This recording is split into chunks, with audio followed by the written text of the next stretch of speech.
El amanecer en Providence Point ya no olía a trabajo. El aire denso y húmedo de Virginia, normalmente impregnado del sudor de 500 cuerpos y el aroma terroso del tabaco, ahora cargaba un silencio pesado, casi sagrado. Los campos, perfectamente alineados y listos para una cosecha que nunca llegaría, se extendían como un monumento a un orden roto. Las cabañas de los esclavos, dispuestas en filas simétricas y opresivas, permanecían con las puertas abiertas, revelando un vacío absoluto. No había señales de lucha, ni rastros de una huida desesperada. No había sangre en la tierra compactada, ni objetos esparcidos por el pánico. Era como si 500 almas, con sus historias, sus dolores y sus cadenas, simplemente se hubieran disuelto en la niebla matutina, dejando atrás un escenario impecable y una pregunta imposible. La plantación, una máquina de producción humana perfectamente engrasada, se había detenido de golpe, sin un solo testigo que explicara el porqué. El maestro Wallace no gritaba.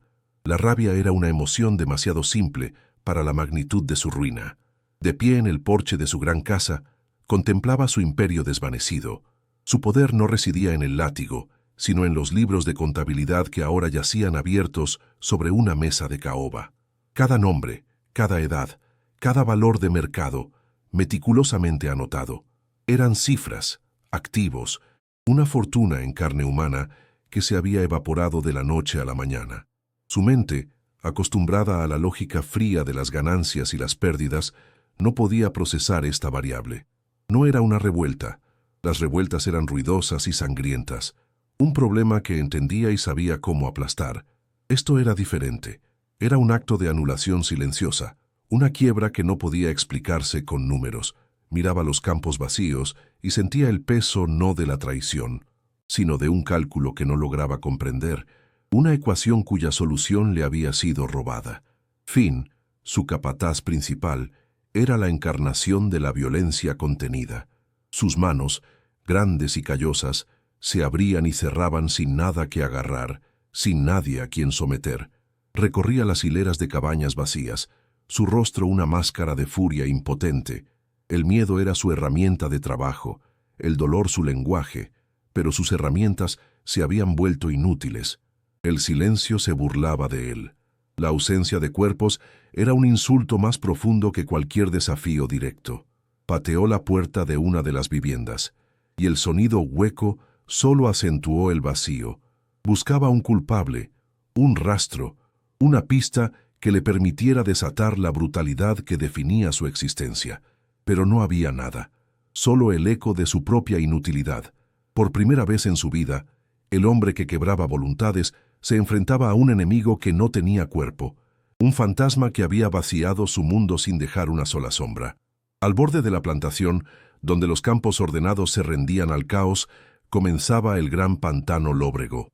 Era un mundo aparte, un laberinto de cipreses cubiertos de musgo que se alzaban sobre aguas negras y estancadas. Una niebla perpetua se aferraba al suelo, ahogando la luz del sol y amortiguando cualquier sonido. Para los hombres de Wallace, el pantano siempre había sido una barrera, un monstruo pasivo que devoraba a los fugitivos imprudentes. Era un lugar de muerte, lleno de arenas movedizas, serpientes y un silencio que enloquecía a los hombres. Ahora, sin embargo, el pantano parecía diferente. No era una barrera, sino un cómplice. La niebla no ocultaba, sino que protegía. El silencio no era vacío, sino expectante. Parecía observar la plantación colapsada con una indiferencia milenaria, como un depredador que finalmente había reclamado lo que era suyo, tragándose 500 vidas sin emitir un solo sonido. Dentro de la pequeña oficina de registros, ajeno al colapso exterior, Silas continuaba con su trabajo. El aire olía a tinta y papel viejo. A su alrededor, los grandes libros de contabilidad contenían la historia de cada alma comprada, nacida y vendida en Providence Point. Silas era un hombre de finales de sus 40, de movimientos lentos y deliberados, con una expresión que no revelaba nada. Su existencia en la plantación había sido de una invisibilidad cuidadosamente cultivada. Era el esclavo que sabía leer y escribir, una herramienta útil para Wallace, Pero por lo demás, un hombre quebrado, dócil y silencioso. Mientras el mundo de su amo se desmoronaba, él simplemente pasaba las páginas con la punta de sus dedos. Su calma, una anomalía en medio del caos. No miraba por la ventana hacia los campos vacíos ni hacia el pantano amenazante. Su universo estaba confinado a las líneas y cifras de aquellos libros. El único sonido en la habitación era el raspar de su pluma sobre el papel. Con una precisión metódica, sumergía la punta en el tintero, el pequeño chasquido resonando en el silencio absoluto de la plantación. Se detuvo en una página del libro mayor, una lista de nombres bajo el encabezado Inventario, 1854. Sus ojos recorrieron las entradas frías y deshumanizantes. Luego, con un pulso firme que desmentía cualquier emoción, trazó una línea limpia y horizontal al final de la última entrada. No era un tachón furioso ni una marca temblorosa. Era un acto de contabilidad, el cierre de una cuenta, un punto final. Dejó la pluma a un lado con cuidado, cerró el tintero y se quedó mirando la página, su rostro tan impasible como siempre. El libro estaba cerrado. La historia, para él, había terminado. Su silencio no era de sumisión, sino de conclusión. Fue entonces cuando la puerta se abrió. El maestro Wallace entró, su rostro pálido, su arrogancia reemplazada por una desesperación que nunca antes había mostrado. Ignoró los libros, los papeles, todo. Sus ojos se fijaron en el único hombre que quedaba en su plantación, el esclavo silencioso que siempre había estado allí, en el fondo, registrando su riqueza. Wallace se acercó a la mesa, no como un amo a un esclavo, sino como un hombre derrotado buscando una respuesta en el lugar más improbable. Su voz, normalmente un trueno de autoridad, fue apenas un susurro roto por la incredulidad y el miedo. «¿Dónde están, Silas?», preguntó. La pregunta no era una orden, sino una súplica. En ese instante, el poder que había gobernado Providence Point durante décadas se invirtió por completo, dependiendo de la respuesta de un hombre que legalmente no era más que una propiedad. Silas no respondió de inmediato. Levantó la vista del libro cerrado, sus ojos oscuros encontrando los de Wallace por primera vez sin el velo de la sumisión. No había odio en su mirada, ni triunfo, solo un cansancio profundo, como el de un hombre que ha llevado una carga inmensa durante demasiado tiempo. Su silencio se alargó, llenando la habitación con el peso de todo lo no dicho, de años de planificación y sufrimiento oculto. Luego, muy lentamente, giró la cabeza y miró por la ventana, no hacia los campos, sino más allá, hacia el muro de niebla y árboles donde comenzaba el gran pantano lóbrego. No dijo una palabra, pero su gesto fue una respuesta más clara que cualquier confesión. El misterio no estaba en la plantación vacía, sino en el conocimiento silencioso de ese hombre y en el corazón impenetrable de la naturaleza salvaje que había servido de refugio. Antes de continuar, di desde dónde estás viendo, y si esta historia ya te ha atrapado, considera suscribirte. Mañana, la próxima no será más ligera. La vida de Silas se medía en tinta y silencio. Mucho antes de que el sol de Virginia se elevara por completo sobre los campos de tabaco de Providence Point, él ya estaba despierto. No lo despertaba una campana, sino un reloj interno, afinado durante décadas de una existencia disciplinada y contenida. Se movía en la penumbra de su pequeña cabaña, un privilegio concedido por su utilidad, separada de los barracones comunes. Sus movimientos eran económicos, sin un gesto desperdiciado. Vestirse, lavarse la cara con el agua fría de una jofaina, todo se realizaba con una calma metódica que bordeaba lo ritual. No había prisa en él, porque su mundo no permitía la espontaneidad. Cada día era una repetición exacta del anterior, una cadena de acciones predecibles que constituían el tejido de su supervivencia. Su primer acto no era comer, sino observar a través de una rendija en la madera de su pared, notando la posición de los primeros guardias y el lento despertar del campamento. Cuando salía, el aire matutino era denso y pesado, cargado con la humedad que ascendía de la tierra y la promesa de un calor sofocante. Caminaba por el sendero de tierra compactada hacia la casa principal, un espectro solitario en medio del movimiento colectivo que comenzaba a agitarse a su alrededor. Los otros esclavos, dirigiéndose en grupos hacia los campos, bajaban la mirada a su paso. No era por miedo directo a él, sino por una incertidumbre que lo rodeaba como una capa. Era el hombre que vivía entre dos mundos y no pertenecía a ninguno. Sabía los secretos de los amos porque los escribía, pero compartía el yugo de los oprimidos. No ofrecía saludos, ni los recibía. Su invisibilidad era un pacto no escrito, una armadura forjada con el silencio y la indiferencia de todos, una condición que él mismo había cultivado con esmero y paciencia a lo largo de los años, convirtiéndola en su más valiosa herramienta. La oficina de registros era un pequeño cuarto anexo a la biblioteca del maestro Wallace, un espacio que olía a papel viejo, cuero y al aroma metálico de la tinta. Este era el dominio de Silas. Aquí, la brutalidad física de la plantación se traducía en la fría y ordenada caligrafía de la contabilidad. Su mesa de trabajo estaba impecablemente organizada. La pluma, el tintero, el secante, cada objeto en su lugar preciso. Su primera tarea del día era siempre la misma: revisar las anotaciones del día anterior, asegurándose de que no hubiera errores, de que cada cifra, cada nombre, cada transacción estuviera registrada con una precisión clínica. No era el trabajo de un hombre, sino el de un mecanismo. Sus manos, manchadas permanentemente de tinta en las yemas de los dedos, se movían sobre los grandes libros con una familiaridad íntima, como si las páginas fueran una extensión de su propia memoria, una memoria que no le pertenecía. El maestro Wallace rara vez le dirigía la palabra directamente. Entraba en la oficina por la mañana, su presencia llenando el pequeño espacio con una autoridad que no necesitaba ser anunciada. Se paraba detrás de Silas, mirando por encima de su hombro el libro mayor. No buscaba conversación, solo confirmación. Sus ojos recorrían las columnas de números, los nombres que representaban su fortuna. Para Wallace, Silas era poco más que una herramienta eficiente, una pluma viviente que convertía el caos de la vida humana en el lenguaje ordenado de los activos y pasivos. A veces, señalaba una entrada con un dedo, murmurando una orden o una corrección. Silas asentía en silencio, sin levantar la vista, y realizaba el cambio con la misma mano firme. La interacción era impersonal, la de un artesano con su instrumento, y en esa deshumanización Silas encontraba una extraña forma de seguridad. Desde la única ventana de la oficina, Silas tenía una vista parcial pero clara de la actividad de la plantación. Veía las largas hileras de trabajadores moviéndose al unísono bajo el sol, sus cuerpos doblados sobre las plantas de tabaco. Veía a los capataces a caballo, siluetas oscuras y vigilantes patrullando los bordes de los campos.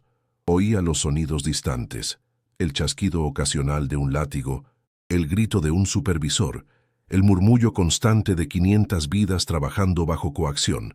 No permitía que su rostro reflejara ninguna emoción. Observaba y registraba todo, no solo en el papel, sino en su mente. Anotaba los patrones de las patrullas de Finn, los momentos en que la vigilancia se relajaba, las rutas que los carros de suministro tomaban para entrar y salir de la propiedad. Su trabajo no terminaba en las páginas del libro. Las páginas eran solo el pretexto para su verdadera labor, el estudio sistemático de su propia prisión. Finn, el capataz principal, era una presencia que se sentía incluso cuando no se veía. Su crueldad era una parte tan fundamental del ecosistema de Providence Point como el propio tabaco. Silas lo veía a menudo desde su ventana, un hombre corpulento cuya mera postura irradiaba una violencia latente. Finn no necesitaba gritar para imponer miedo. Su silencio era más amenazante. Se movía con una confianza depredadora, sus ojos siempre escudriñando, buscando cualquier signo de debilidad o desafío. Silas estudiaba a Finn con una atención particular. Observaba su temperamento, sus reacciones, las cosas que lo enfurecían y las que ignoraba. Entendía que Finn era el perro guardián del sistema, un instrumento de fuerza bruta, pero como cualquier instrumento, tenía sus limitaciones. Su mente era lineal, predecible. Creía en el poder del dolor por encima de todo, una fe ciega que, según Silas sabía, era también su mayor vulnerabilidad. La rutina de Silas estaba marcada por una soledad casi absoluta. Su comida le era traída a la oficina por una joven esclava que dejaba la bandeja en su escritorio sin decir una palabra y se retiraba con la misma rapidez silenciosa. No comía con los demás en los comedores comunales ni participaba en las reuniones furtivas que tenían lugar en los barracones por la noche.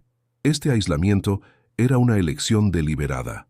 La confianza era una moneda demasiado peligrosa en un lugar como Providence Point. Cualquier palabra compartida podía ser traicionada, cualquier plan susurrado podía ser escuchado. Los demás esclavos lo veían como una figura enigmática, quizás incluso un colaborador. No los culpaba. Dejaba que creyeran lo que quisieran, porque su percepción de él como un hombre quebrado, resignado y alineado con la estructura de poder era esencial para su supervivencia y para el propósito que se movía silenciosamente bajo la superficie de su existencia. Su posición le otorgaba un acceso único a la información. En los libros de contabilidad no solo se registraban los nacimientos y las muertes, sino también las ventas. Con una caligrafía impecable, Silas anotaba los nombres de las personas que eran vendidas río abajo, a las plantaciones de algodón de Mississippi o a los campos de caña de Luisiana, un destino del que pocos regresaban. Cada nombre que escribía era una familia rota, una vida redirigida hacia un sufrimiento aún mayor. Sentía el peso de cada letra que trazaba, pero su mano nunca temblaba. La emoción era un lujo que no podía permitirse. En cambio, canalizaba el dolor sordo en una concentración aún más profunda, memorizando los detalles, las fechas, los compradores. Cada injusticia que documentaba no era una herida, sino un dato, una pieza más en el vasto y complejo mosaico que estaba construyendo en la quietud de su mente. El trabajo de Silas no se limitaba a la contabilidad humana, también era responsable de registrar el inventario de suministros de la plantación, alimentos, herramientas, telas, pólvora y semillas.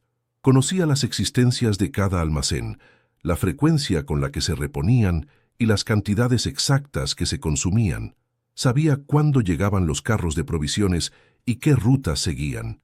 Estudiaba los mapas de la propiedad que Wallace guardaba en un cajón, mapas que detallaban no solo los campos de cultivo, sino también los bosques circundantes y los límites con el pantano. Para Wallace, estos eran simples datos logísticos para maximizar la eficiencia. Para Silas, eran las venas y arterias del sistema.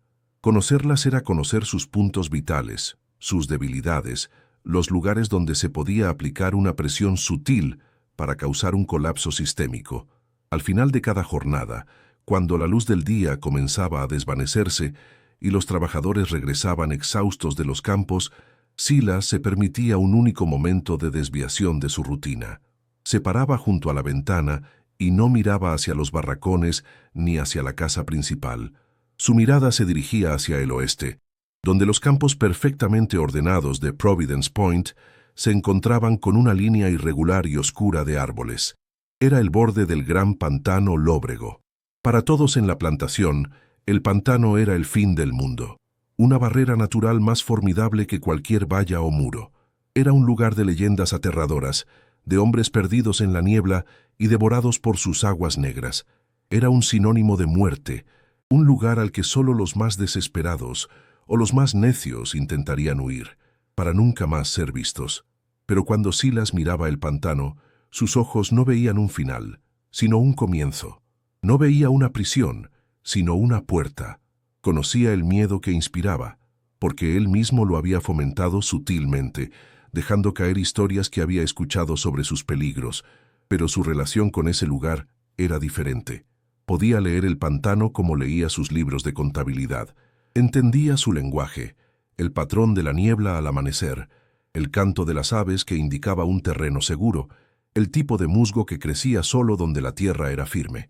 Mientras los demás veían un monstruo caótico, él veía un sistema complejo, un aliado con sus propias reglas, un santuario que no respondía a las leyes de los hombres como Wallace o Finn. El pantano no era una barrera para él, era su tablero de ajedrez. La noche en Providence Point traía un tipo diferente de silencio. No era la calma del trabajo terminado, sino una quietud tensa, vigilante. El sonido de las botas de los patrulleros sobre la tierra Era un recordatorio constante de que el control nunca descansaba. Las puertas de los barracones se cerraban con cerrojo desde fuera, convirtiendo los lugares de descanso en jaulas. En su cabaña solitaria, Silas encendía una pequeña lámpara de aceite, la luz parpadeante arrojando largas sombras sobre las paredes de madera. Se sentaba en su catre, no para dormir, sino para pensar. El día era para la observación pasiva, para la recolección de información bajo la apariencia de docilidad. La noche, sin embargo, era para la estrategia. En la seguridad de su aislamiento, reproducía en su mente los eventos del día, analizando cada detalle, cada movimiento, cada conversación escuchada. Sobre una pequeña tabla de madera que ocultaba bajo su colchón, a veces trazaba mapas con un trozo de carbón. No eran mapas de la plantación, sino del pantano. Dibujaba rutas, marcaba puntos de referencia, calculaba distancias y tiempos. Eran diagramas de un éxodo, planes de una guerra que no se libraría con armas, sino con geografía y psicología. Su mente, que durante el día se dedicaba a la lógica fría de la contabilidad, por la noche se transformaba en la de un estratega militar. Consideraba todas las variables: el clima, las fases de la luna, la moral de los capataces, la resistencia de las familias. No había espacio para el error, ni para la esperanza impulsiva. Su planificación era tan metódica y desapasionada como su trabajo diario, impulsada por una determinación forjada en un trauma antiguo que nadie en ese lugar conocía. El mundo que lo rodeaba operaba bajo una ilusión de control absoluto. El maestro Wallace creía que su sistema de registros y supervisión era infalible.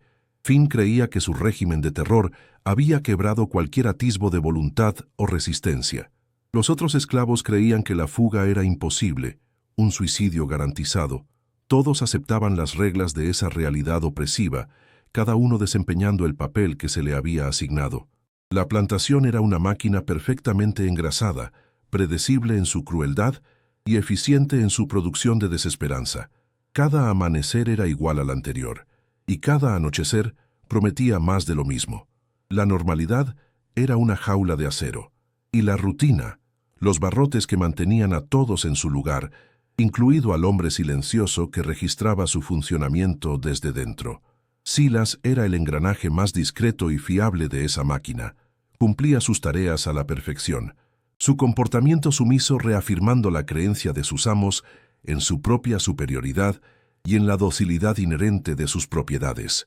Su aparente fragilidad era su escudo, su insignificancia percibida era su camuflaje. Lo veían como un hombre quebrado por el sistema, un espíritu domesticado cuya única ambición era sobrevivir un día más sin llamar la atención. No podían concebir que la mente que calculaba sus ganancias también estaba calculando su caída. No podían imaginar que la mano que registraba su poder estaba en secreto, afilando la herramienta que lo desmantelaría desde su núcleo. La ilusión de control de Providence Point era perfecta, pero se basaba en un punto ciego fundamental: la incapacidad de ver la complejidad y la voluntad indomable que se escondían detrás de una máscara de obediencia. En la quietud de su cabaña, rodeado por la noche vigilada de la plantación, Silas no sentía la desesperación que impregnaba el aire a su alrededor. No sentía rabia ni anhelo de venganza. Esas eran emociones que pertenecían a un pasado que había enterrado profundamente. Lo que sentía era el peso de la responsabilidad y la claridad de un propósito. Durante más de una década había sido paciente, había observado, aprendido y planificado. Había convertido su mente en una fortaleza y su silencio en un arma. Estaba esperando. No sabía cuándo llegaría el momento, solo sabía que llegaría. Una transacción, una orden, un acto de crueldad que finalmente desequilibraría la balanza. Y cuando ese momento llegara, el sistema que lo consideraba una simple herramienta descubriría que él era en realidad el arquitecto de su silenciosa e inevitable anulación. Apagaba la lámpara y se tumbaba en la oscuridad, sus ojos abiertos mirando el techo invisible. El sonido de los grillos y el lejano ladrido de un perro de patrulla eran la única música de la noche. Para cualquier observador, era simplemente un esclavo más, un cuerpo descansando para otra jornada de servidumbre.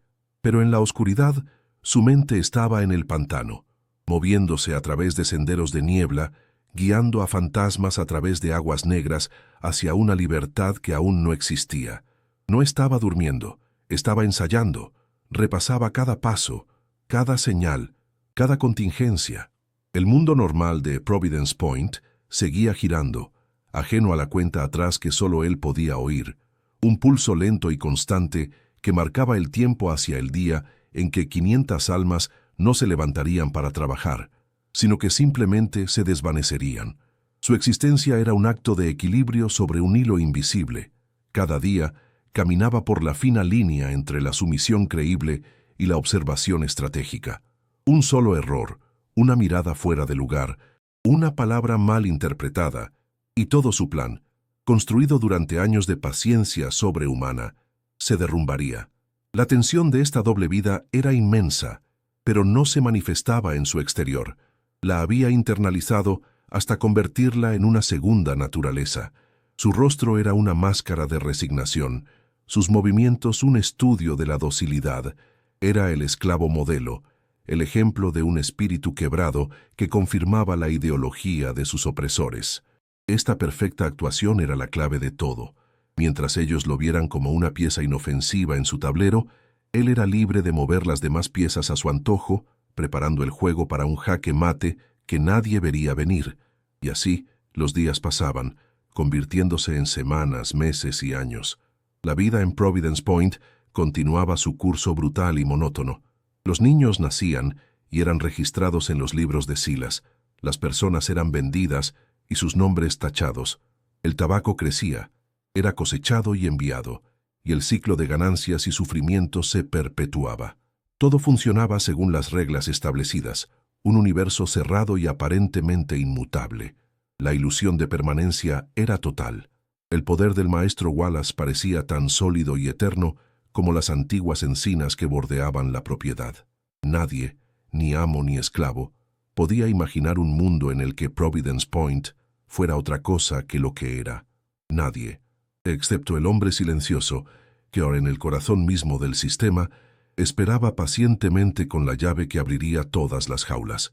El equilibrio en Providence Point comenzó a fracturarse no con un estruendo, sino con el sonido de la pluma del maestro Wallace, arañando el papel con una nueva y sutil urgencia. Durante semanas, Silas había observado el cambio. El amo ya no revisaba los libros con la distante satisfacción de un monarca inspeccionando su tesoro. Ahora los escrutaba con la ansiedad de un jugador que sospecha que las cartas están marcadas. Se detenía en columnas que antes ignoraba, recalculando cifras de producción de tabaco que no cuadraban con sus proyecciones. Su frustración era un veneno silencioso que se filtraba en el aire de la oficina, una presión invisible que buscaba una válvula de escape. Silas continuaba su trabajo con la misma calma metódica de siempre, pero era consciente de que la insatisfacción de Wallace inevitablemente rodaría colina abajo, ganando fuerza hasta estrellarse contra aquellos que no tenían dónde esconderse. Esa presión encontró su primera manifestación en Finn. El capataz, cuya crueldad solía ser predecible y sistemática, se volvió errático. Su violencia ya no era una herramienta de control, sino un desahogo para una furia que no entendía. Un día, en los campos de secado, un joven esclavo llamado Samuel dejó caer accidentalmente un fardo de hojas de tabaco de primera calidad. En el pasado, un error así habría merecido un grito o un golpe con el reverso de la mano, pero esta vez fue diferente. Finn no dijo nada. Simplemente desmontó de su caballo, caminó hacia el muchacho con una calma aterradora y, sin mediar palabra, le rompió 2 dedos de la mano izquierda con la culata de su látigo. El chasquido seco del hueso resonó en el silencio atónito de los demás trabajadores. No fue un castigo, fue una declaración. La tolerancia se había agotado. Desde la ventana de su oficina, Silas fue testigo del acto. No apartó la vista. Observó cómo Samuel se doblaba de dolor en silencio, sin atreverse a gritar, y cómo los demás reanudaban su trabajo con una velocidad febril, sus movimientos ahora teñidos de un miedo fresco y palpable. Silas no sintió ira. La ira era una emoción inútil, un fuego que consumía la energía necesaria para pensar. En su lugar, sintió la fría confirmación de sus cálculos. La estructura se estaba debilitando. Finn, el pilar de la fuerza bruta del sistema, estaba reaccionando a la presión sobre Wallace, y su respuesta era aumentar el terror. Silas anotó mentalmente el incidente, no como una tragedia, sino como un dato crucial. La predictibilidad del régimen estaba fallando, y la imprevisibilidad era un terreno peligroso para todos. Pocos días después, llegó un hombre nuevo a la plantación. Se llamaba Miller, y era un capataz joven contratado para aumentar la vigilancia en el perímetro norte, el que lindaba con el pantano. A diferencia de los otros supervisores, hombres endurecidos y cínicos, Miller poseía una crueldad nacida de la inseguridad. Necesitaba demostrar su valía a Finn, y lo hacía con un celo excesivo y paranoico. Implementó recuentos nocturnos aleatorios, despertando a las familias en mitad de la noche para contarlas como si fueran ganado en un corral. Su presencia nerviosa alteró las rutinas establecidas, añadiendo una capa de ansiedad constante a la vida en los barracones. Para Silas, Miller era una variable no planificada, un peón inestable en el tablero cuya capacidad para el pánico podía tanto acelerar como destruir sus planes. Los susurros en los barracones cambiaron de tono. Antes hablaban de pequeñas esperanzas, de recuerdos de África, de historias para sobrevivir al día. Ahora, las conversaciones furtivas estaban cargadas de miedo. Se hablaba del chasquido de los dedos de Samuel, de los ojos nerviosos de Miller, de la sombra del maestro Wallace que parecía más oscura y pesada que nunca. La comunidad, que había encontrado una forma de resistencia en su cohesión silenciosa, comenzaba a sentir el peso de la sospecha interna. Un gesto mal interpretado, una palabra escuchada por el oído equivocado, podía tener consecuencias fatales. La confianza, el recurso más preciado de los oprimidos, se estaba erosionando bajo la presión de un terror cada vez más arbitrario y asfixiante. Silas sentía este cambio en el aire cada vez que caminaba desde su cabaña hasta la casa principal. Los rostros que antes se apartaban con una indiferencia estudiada, ahora lo hacían con un destello de recelo en los ojos. Su posición, siempre ambigua, se volvía más precaria. ¿Era uno de ellos o uno de los amos? Su silencio, antes una marca de su existencia quebrada, ahora podía ser interpretado como complicidad.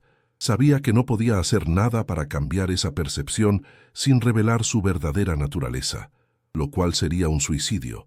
Así que aceptó el aislamiento creciente como otra capa de su camuflaje. Consciente de que el miedo que ahora lo mantenía alejado de su propia gente era el mismo miedo que un día los impulsaría a escucharle. Una tarde, mientras organizaba los registros de suministros, Silas descubrió una discrepancia. Las reservas de sal curada y harina estaban disminuyendo a un ritmo más rápido de lo normal. No se trataba de un robo a gran escala, sino de pequeñas cantidades que desaparecían de forma constante. Era un signo de desesperación, de gente que acumulaba provisiones en secreto, preparándose para algo que ni siquiera se atrevían a nombrar. No corrigió el registro, dejó la discrepancia como estaba, un pequeño defecto en la perfecta contabilidad de Wallace. Era una grieta silenciosa en la fachada del control absoluto, una prueba de que, bajo la superficie de la sumisión, la voluntad de sobrevivir estaba buscando activamente una salida, por pequeña que fuera. La tensión alcanzó un nuevo pico cuando Wallace, en un raro arrebato de ira pública, azotó a su propio caballo en el patio principal. El animal se había asustado por un perro y se había negado a avanzar. La furia del amo fue desproporcionada, un espectáculo de violencia que no estaba dirigido al animal, sino al universo. Los latigazos caían sobre el lomo del caballo, pero cada golpe parecía destinado a castigar las cifras que no cuadraban. Los informes de productividad decreciente, la sensación de que su mundo perfectamente ordenado se le escapaba de las manos. Finn y los demás capataces observaron en silencio, entendiendo el mensaje implícito. Si el amo podía hacerle eso a una bestia valiosa por una pequeña desobediencia, lo que les esperaba a ellos por un fracaso era inimaginable. Esa misma noche, Finn canalizó la furia de su amo hacia los barracones. Organizó la búsqueda más brutal que se recordaba en Providence Point. No buscaban nada en particular. El objetivo era la humillación y la intimidación. Volcaron catres, rompieron las pocas posesiones personales, esparcieron las raciones de comida por el suelo de tierra. No encontraron armas ni provisiones ocultas, pero sí algo más peligroso. En una de las cabañas, bajo una tabla suelta, encontraron un pequeño muñeco de trapo con la forma de un hombre blanco, atravesado con una espina de acacia. Finn no preguntó a quién pertenecía.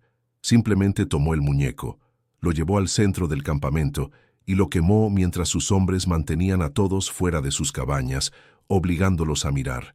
El humo del muñeco de trapo se elevó en el aire nocturno, llevando consigo un olor a tela quemada y un silencio espeso y pesado.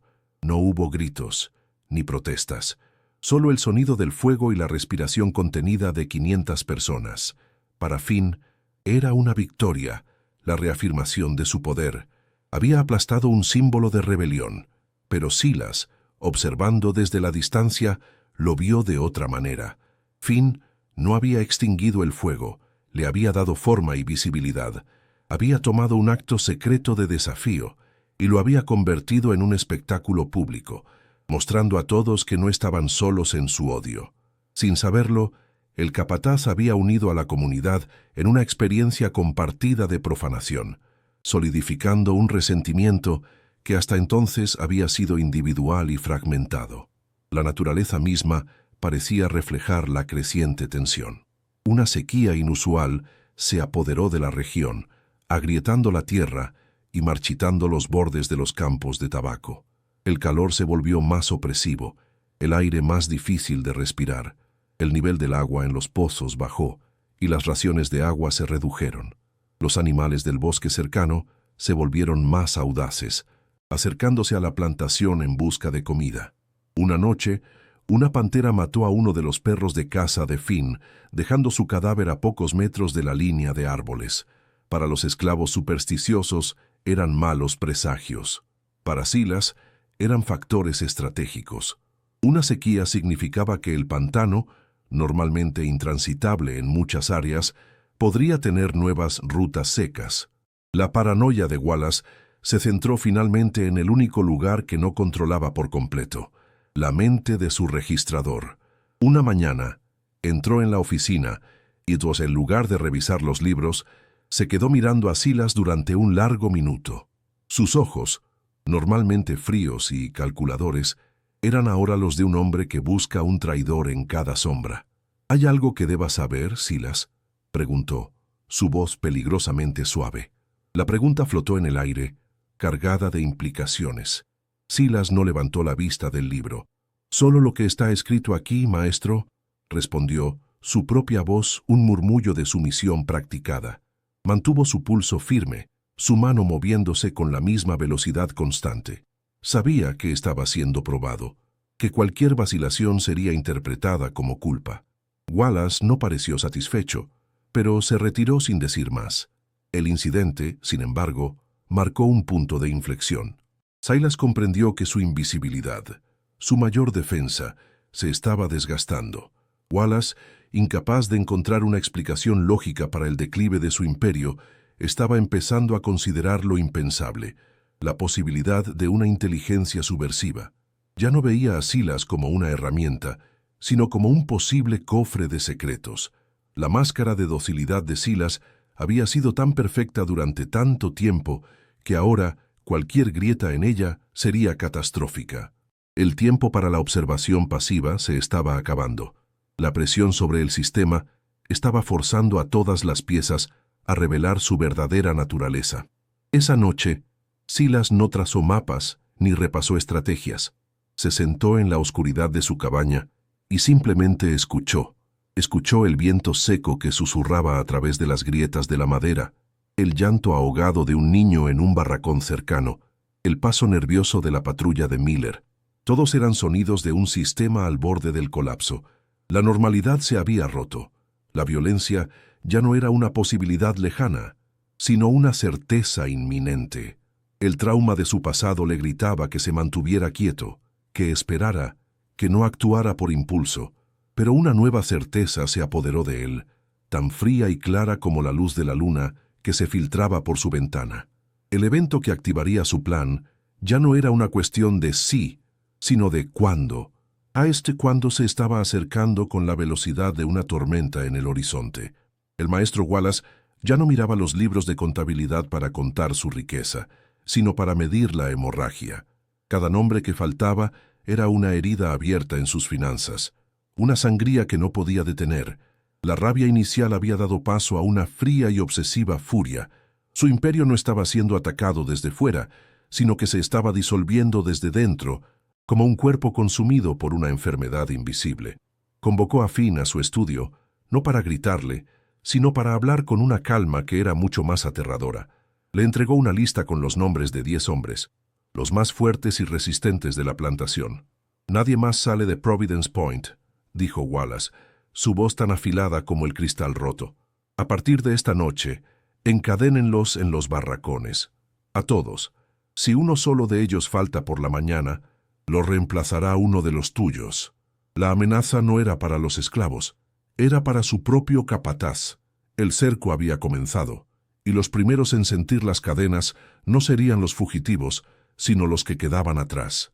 Finn recibió la orden con una mueca casi imperceptible.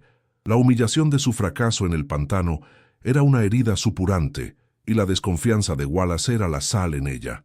Esa noche, ejecutó las órdenes con una brutalidad renovada. Él y sus hombres irrumpieron en los barracones, arrastrando a los hombres seleccionados por Wallace y encadenándolos a los postes de soporte centrales. El sonido metálico de las cadenas, arrastrándose por el suelo de tierra, fue un nuevo lenguaje de opresión, más directo y primitivo que el látigo. Ya no se trataba de control a través del miedo a un posible castigo, era la imposición de una inmovilidad absoluta. La plantación se transformó en una prisión de máxima seguridad, cada cabaña una celda, cada rostro un sospechoso. Finn patrullaba los pasillos entre los barracones, su silueta recortada por la luz de la luna, no como un guardián, sino como un carcelero desesperado por demostrar que aún controlaba las jaulas, aunque no pudiera controlar el bosque. Para Silas, este cambio representaba el cierre de la primera fase de su plan y el comienzo de la más peligrosa. El cerco físico de la plantación era predecible, una reacción lógica de un sistema herido. Ahora, su propia posición se volvía infinitamente más precaria. Su cabaña solitaria, antes un símbolo de su estatus privilegiado y una herramienta para su aislamiento estratégico, se convertía en una celda de aislamiento. No podía moverse por la noche, no podía comunicarse, no podía recibir ni enviar mensajes. Estaba atrapado junto a los demás, bajo la misma vigilancia intensificada. El cerco no era solo de cadenas y guardias, era un cerco de información. Estaba ciego, sabía que más grupos esperaban su señal para moverse, pero la cadena de comunicación se había roto. La máquina que había puesto en marcha ahora debía funcionar sin su supervisión directa, y cualquier fallo resultaría en una catástrofe. Una noche, mientras estaba sentado en su catre en la oscuridad forzada, un sonido rompió la monotonía de los grillos y los pasos de la patrulla. Era el reclamo de una lechuza barrada, un sonido común en los bosques de Virginia, pero este no era un reclamo ordinario, tenía un ritmo específico, una cadencia antinatural, 2 llamadas cortas, una pausa y luego una larga. Se repitió 3 veces desde el borde del pantano y luego cesó. Silas no se movió. Su rostro permaneció impasible en la penumbra, pero en su interior un mecanismo de reconocimiento se activó. No era el canto de un pájaro, era una señal. Una que él no había enseñado a nadie en Providence Point. Era un código antiguo, un lenguaje de la gente de la niebla, de los cimarrones de los pantanos de Florida. Alguien allí fuera, en la oscuridad, conocía su pasado. La comprensión lo golpeó con la fuerza de un golpe físico. No estaba solo, pero su secreto más profundo ya no le pertenecía. El cerco psicológico sobre Wallace se intensificó. La ausencia de cuerpos era lo que lo estaba volviendo loco. Si los fugitivos hubieran sido atrapados y ejecutados, o si sus restos hubieran sido encontrados en el pantano, podría haberlo procesado como una pérdida de activos, pero esta evaporación era un insulto a su lógica. Era como si la tierra misma se los hubiera tragado. Comenzó a pasar horas en la oficina de Silas, no para trabajar, sino para observar. Se sentaba en su silla de cuero, en silencio, simplemente mirando a Silas escribir, como si esperara que la pluma del esclavo, por un descuido, escribiera la respuesta al enigma. Silas podía sentir la mirada de Wallace en su nuca, una presión constante y analítica. Cada movimiento que hacía, cada vez que mojaba la pluma en la tinta, cada línea que trazaba, estaba siendo juzgado, no por su calidad, sino por cualquier indicio de duplicidad. Durante una de estas silenciosas vigilias, Wallace se levantó y caminó hacia un gran mapa de la propiedad colgado en la pared. Representaba los campos, los edificios y una vaga y poco detallada mancha verde etiquetada como Gran Pantano Lóbrego. «¿Qué sabes de ese lugar, Silas?», preguntó de repente sin volverse. La pregunta era una trampa. Silas hizo una pausa, la pluma suspendida sobre el papel por una fracción de segundo. «Solo lo que dicen las historias, maestro», respondió, su voz cuidadosamente calibrada para sonar sumisa y ligeramente temerosa, «que es un lugar de muerte, que ningún hombre que entra solo sale». Wallace se giró lentamente, sus ojos entrecerrados. «Las historias no explican cómo 100 de mis activos han encontrado un camino a través de él». Se acercó al escritorio de Silas, su sombra cayendo sobre los libros. «Alguien les mostró el camino, alguien que conoce ese lugar mejor que mis hombres». La presión sobre Finn se manifestó en ataques de violencia cada vez más irracionales. Un día, en el patio, vio a una anciana llamada Elara tropezar y derramar un cubo de agua.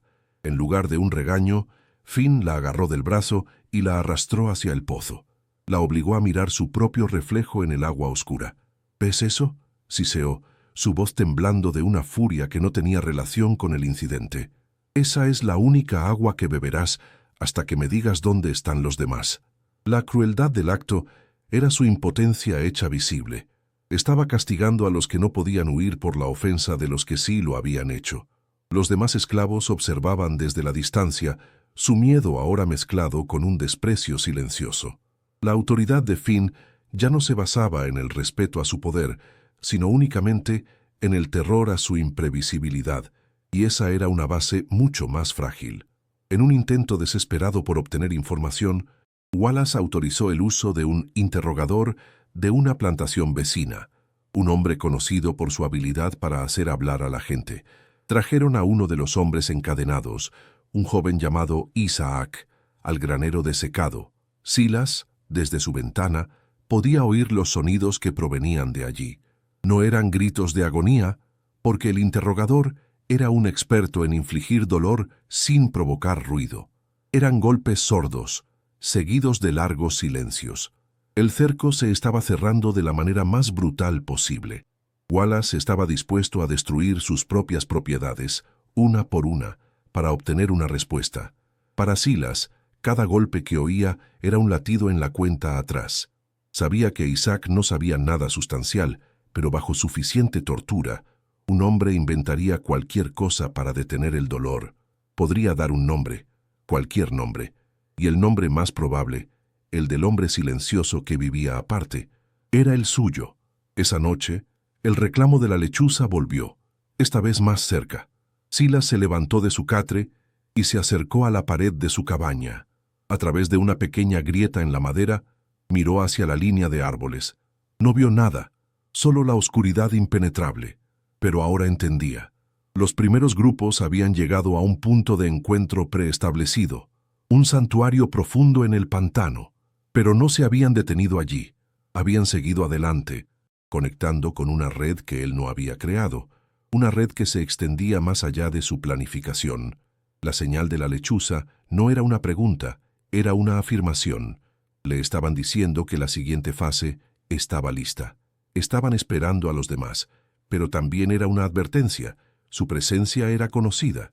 Los tejedores de niebla no olvidaban a los suyos. El descubrimiento lo llenó no de alivio, sino de un temor helado. Su pasado, que creía enterrado bajo 2 décadas de sumisión, estaba extendiendo sus zarcillos hacia su presente. A la mañana siguiente, Isaac fue devuelto al barracón. No estaba muerto, pero algo en él se había roto. Se acurrucó en un rincón, temblando, sin hablar con nadie. Wallace no había obtenido ninguna información útil, solo la confirmación de que el miedo ya no era suficiente. Su frustración se había solidificado en una sospecha concreta, y esa sospecha tenía un único foco. Entró en la oficina de Silas con una determinación que no había mostrado antes. No se sentó. Se paró directamente frente al escritorio, obligando a Silas a detener su trabajo. «Muéstrame tus manos», ordenó. No era una petición. Silas, después de una breve pausa, lentamente levantó sus manos, con las palmas hacia arriba. La tinta manchaba las yemas de sus dedos, pero Wallace no miraba eso. Miraba las palmas, los viejos callos endurecidos en la base de los dedos y a lo largo de la línea de la vida. Wallace extendió la mano y, sin previo aviso, agarró la muñeca derecha de Silas. Sus dedos exploraron los callos con una pericia inesperada. No eran los callos suaves de un escritor que maneja una pluma todo el día. Eran duros, profundos, con una textura que hablaba de empuñar algo mucho más áspero y pesado. Hablaban de cuerdas, de madera sin pulir, del mango de un hacha o de un arco. «Estos no son los callos de un contable, Silas», dijo Wallace en voz baja, sus ojos fijos en los de Silas, buscando la más mínima vacilación. Por un instante, Silas no sintió el agarre de su amo.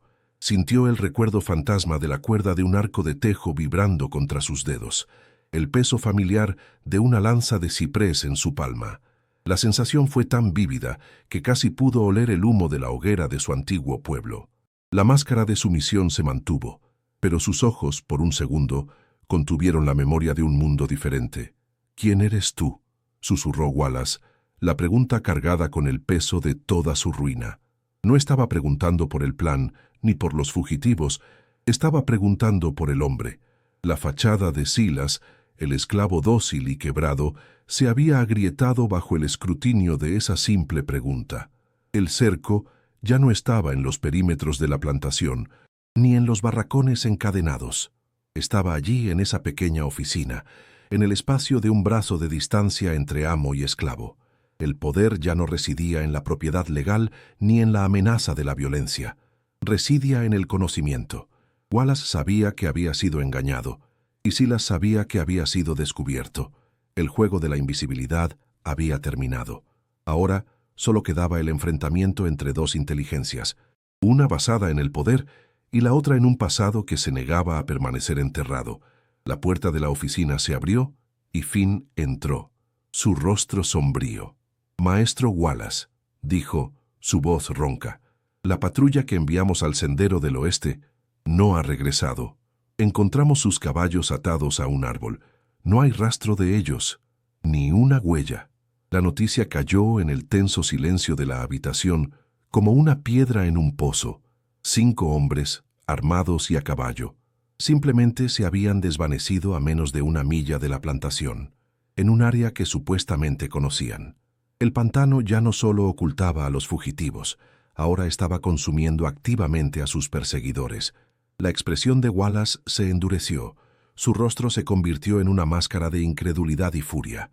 Lentamente soltó la muñeca de Silas, pero no apartó la vista de él. La desaparición de sus hombres no era una coincidencia, era un mensaje. Mientras Wallace procesaba la nueva catástrofe, la atención se desvió momentáneamente de Silas. Fue un respiro de apenas unos segundos, pero suficiente. En ese breve lapso, Silas bajó las manos y reanudó su postura sumisa, como si la confrontación nunca hubiera ocurrido. Pero algo había cambiado fundamentalmente. La revelación parcial de su verdadera naturaleza no lo había debilitado. Lo había liberado de la carga de mantener una mentira perfecta. El cerco se había cerrado, pero en lugar de sentirse atrapado, sintió una extraña claridad. El miedo a ser descubierto, que lo había acompañado durante 20 años, se había evaporado. Ahora solo quedaba el propósito. Sabía que Wallace no lo mataría todavía. Lo necesitaba. Era la única persona que tenía las respuestas, y mientras fuera útil, seguiría vivo. El cerco se había convertido, irónicamente, en su escudo. Wallace se giró hacia Finn, su voz un látigo. «Quiero a cada hombre capaz de sostener un rifle en el borde de ese pantano al amanecer. Nadie entra, nadie sale. Quemaremos cada árbol si es necesario. La orden era una declaración de guerra total, no contra los esclavos fugitivos, sino contra el propio pantano. Era una estrategia de tierra quemada, la respuesta de un hombre que había perdido el control y ahora solo buscaba la aniquilación. Finn asintió. Su rostro una mezcla de determinación y un miedo que no se atrevía a mostrar. Salió de la oficina para cumplir las órdenes, dejando a Wallace y Silas solos una vez más. El aire estaba cargado con la promesa de la violencia que se avecinaba, un enfrentamiento final entre el orden brutal de la plantación y el caos indomable de la naturaleza. Silas permaneció de pie junto a su escritorio, un punto de calma en el centro de la tormenta que se estaba gestando. No miró a Wallace.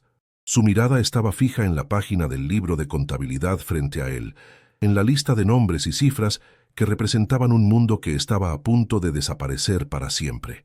El cerco era completo. Estaba físicamente atrapado, su identidad secreta expuesta y una cacería humana a punto de desatarse a las puertas de su prisión. Para cualquier otro hombre sería el final, pero para el hombre que una vez fue conocido como el tejedor de niebla, el cierre de todas las rutas de escape convencionales significaba algo diferente. Significaba que solo quedaba un camino, hacia adelante, directamente a través del corazón de la oscuridad, utilizando las mismas herramientas de su enemigo, el miedo, la confusión y la desesperación, para forjar el camino final hacia la libertad. El amanecer siguiente no trajo el olor a rocío, sino el de la pólvora y el acero. Wallace había declarado la guerra, no a hombres, sino a un lugar.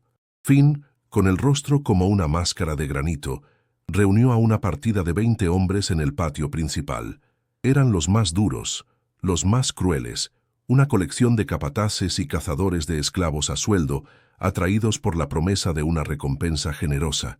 No había jactancia en sus preparativos, solo una sombría eficiencia. Revisaban sus rifles, llenaban sus cantimploras y afilaban sus cuchillos bajo la mirada fría de Wallace, que observaba desde el porche. Su plan era simple y brutal. Entrarían en el pantano en una formación de barrido, una línea de hombres y perros diseñada para no dejar ni un solo metro de terreno sin registrar. Creían que la fuerza abrumadora y el ruido de las armas ahogarían cualquier secreto que la niebla pudiera esconder, sin entender que el pantano no respondía a la lógica de la fuerza. La partida se adentró en el pantano al primer rayo de luz, una cuña de agresión cortando la quietud de la mañana. Los perros de caza, normalmente ansiosos y ruidosos, se movían con una extraña vacilación, sus colas bajas, sus olfateos nerviosos. El aire dentro del bosque era inmediatamente más frío, más pesado, y el sonido de sus propias botas sobre las hojas mojadas parecía antinaturalmente fuerte. El silencio del pantano no era un vacío, sino una presencia. Los envolvía, amortiguando sus gritos y órdenes, haciendo que cada hombre se sintiera aislado a pesar de estar a pocos metros de sus compañeros. Finn marchaba a la cabeza, su rifle en ristre, sus ojos escudriñando cada sombra. Su arrogancia era una armadura, pero el ambiente ya estaba trabajando en las grietas, sembrando una inquietud que se manifestaba en miradas furtivas y un agarre más apretado en las armas. A las 2 horas de marcha, ocurrió el primer incidente. Un caballo, perteneciente a uno de los cazadores de recompensas, se encabritó violentamente sin razón aparente. Sus ojos se desorbitaron de terror, relinchando y luchando contra las riendas hasta que derribó a su jinete y huyó en pánico, desapareciendo entre los cipreses. No había habido serpientes ni depredadores visibles. El animal simplemente había reaccionado a algo que los hombres no podían percibir.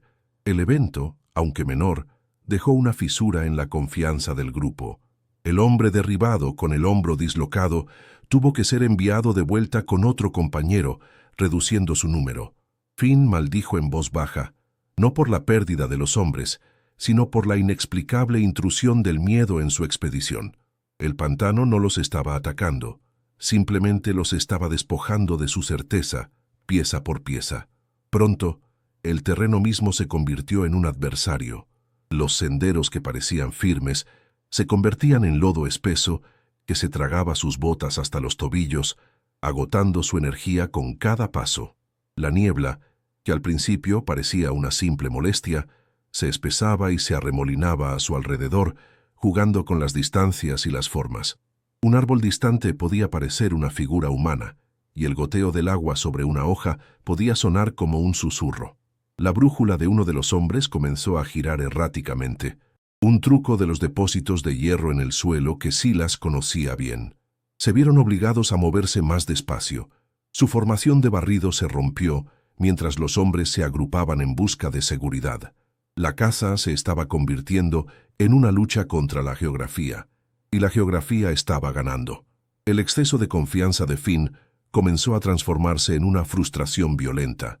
Al encontrar un sendero bloqueado por un árbol caído, que parecía haber sido derribado recientemente, ordenó a sus hombres que lo rodearan. Miller, el capataz inseguro, expresó su preocupación, sugiriendo que podrían estar siendo conducidos a una trampa. Finn, en lugar de escuchar, lo abofeteó con el dorso de la mano. «El único que da órdenes aquí soy yo», gruñó, su voz resonando en la niebla. «Y no nos detendremos por un maldito tronco». El golpe silenció a Miller, pero también sembró una nueva semilla de resentimiento y miedo entre los demás hombres. Ya no solo temían al pantano, comenzaban a temer la desesperación de su propio líder. La disciplina, mantenida por el miedo, comenzaba a erosionarse bajo la presión de un enemigo que no podían ver ni golpear. Desde la ventana de su oficina, Silas observaba el borde del pantano, una línea oscura e inmóvil en la distancia. No podía ver a los hombres de Finn, pero no lo necesitaba. Conocía cada fase del plan porque él era su arquitecto. El caballo asustado, el árbol caído, la brújula inútil, no eran accidentes, eran intervenciones. Pequeñas acciones realizadas por el último grupo de fugitivos antes de desaparecer, diseñadas no para matar, sino para desorientar y desmoralizar. Estaba usando la propia paranoia y agresividad de sus perseguidores en su contra. No necesitaba estar allí para guiarlos hacia el fracaso. Solo tenía que proporcionar el mapa, y la arrogancia de Finn haría el resto. Su rostro permaneció impasible, pero en su mente seguía los movimientos de la partida de caza como si fueran piezas en un tablero, anticipando su próximo error. Dentro del pantano, el mediodía llegó y se fue sin que el sol lograra penetrar completamente la densa copa de los árboles. El grupo encontró un campamento abandonado. Las cenizas de una hoguera estaban frías, pero no viejas. Alrededor del fuego había varias huellas, pero todas parecían pertenecer a la misma persona, caminando en círculos. No había señales de equipo, ni restos de comida. Era un escenario ilógico, diseñado para confundir.